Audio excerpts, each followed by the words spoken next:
The problem isn't workers. The problem isn't refugees. The problem isn't trans people. The problem is bad bosses and a Tory government that is running a rigged economy.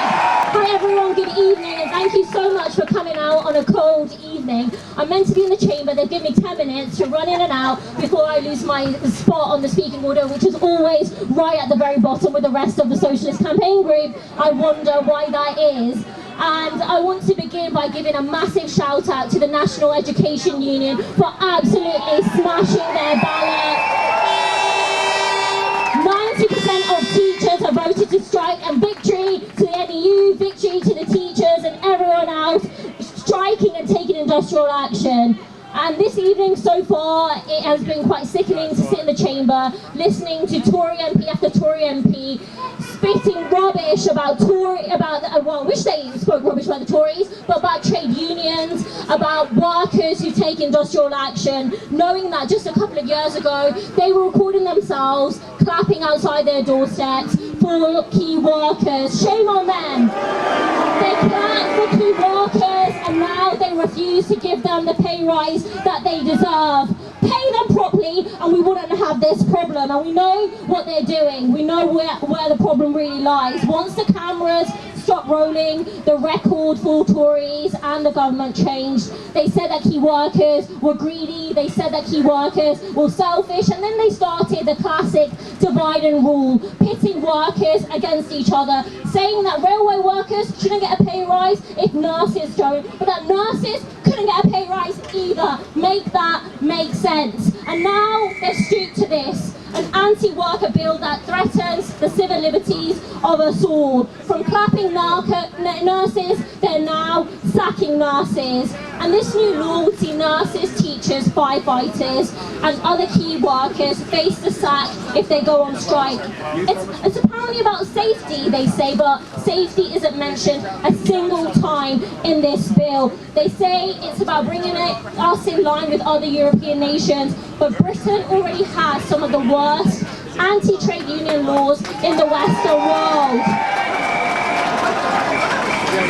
And no matter what shit they say, whatever lies they spread, this is not about resolving industrial disputes. Matt, Dave, Joe, Mick and others will tell you, if anything, they are making it harder. Really, it's about shifting the balance once again, weakening the power of trade unions, weakening the power of workers, and making it even harder for bosses to exploit workers and for the government to ignore them. So tonight, it won't come as a shock, I will be voting against this bill, but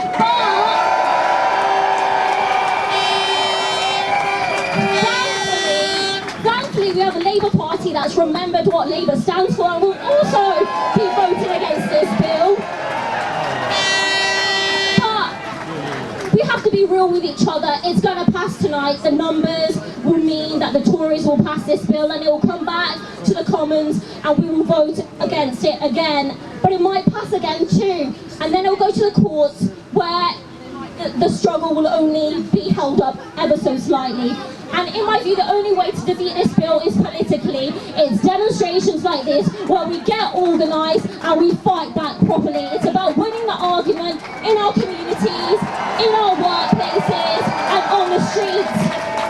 It's saying to your neighbours, if your pay is too low and your bills are too high, if you're struggling to make ends meet, if you can't get a doctor's appointment, the problem isn't workers, the problem isn't refugees, the problem isn't trans people, the problem is bad bosses and a Tory government that is running a rigged economy.